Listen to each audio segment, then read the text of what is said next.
Monsieur le Président, si j'en crois la verve populaire, il semblerait que vos décisions politiques ne soient destinées qu'à nous emmerder. Loin de moi l'idée de prendre la suite de personnalités, artistes, journalistes ou autres qui ont le talent et la tribune pour faire entendre leur message bien mieux que moi.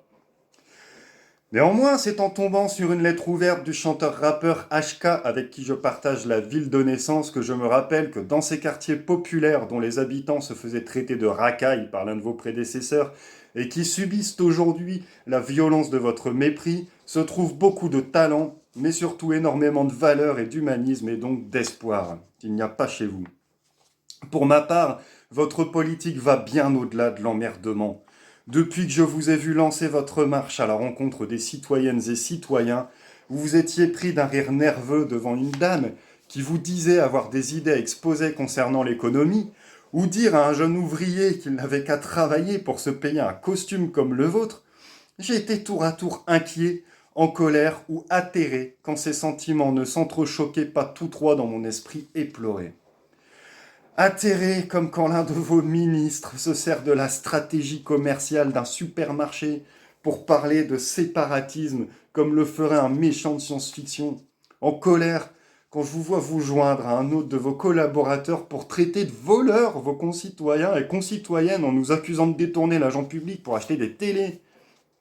Inquiet quand je vois que ces mêmes personnes qui ont cru au travailler plus pour gagner plus, à mon ennemi c'est la finance ou à votre zéro SDF, continuent de croire que voter dans la 5ème République a encore un sens alors que, et c'est pour ça que vous êtes président, on vote même plus pour un programme mais contre une idéologie.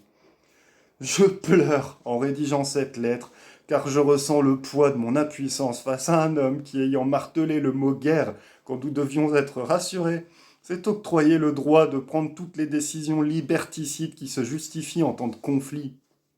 Puis ce rapport d'Oxfam, qui conclut ces 2 années de restrictions où vous avez continué d'économiser sur la santé publique et les aides sociales pendant que manifestement les plus riches au niveau mondial se sont le plus enrichis chez nous. Si nous sommes en guerre, il semble que ces personnes en soient les profiteurs et que vous, n'étant sûrement pas de notre côté car vous renforcez les contrôles sur les chômeurs et tout ça au lieu de contrôler l'évasion fiscale pendant une crise sociale, vous êtes un collaborateur. Non, je ne fais pas de comparaison douteuse avec l'un des pans les plus sombres de notre histoire, je ne fais qu'utiliser un lexique que vous m'avez permis d'user en galvaudant le mot guerre. Aujourd'hui, alors que les mouvements d'entraide populaire se multiplient pour pallier au cauchemar dans lequel vous nous avez plongés, vous utilisez vos allocutions pour vanter les réussites de votre politique budgétaire. Vous regagnez des points auprès des jeunes en faisant des sketchs sur Internet. 2 exemples qui montrent à quel point vous êtes loin de comprendre la détresse d'une très grande partie de ceux et celles que vous êtes censés représenter, bien que je doute que ça vous intéresse tout simplement. Je ne pense pas être le seul à me sentir insulté chaque jour par votre ton paternaliste et votre indifférence. Pour tout vous dire, j'ai plusieurs brouillons de textes purement insultants à votre égard, mais aucun ne s'élève à votre niveau de vulgarité nauséabonde.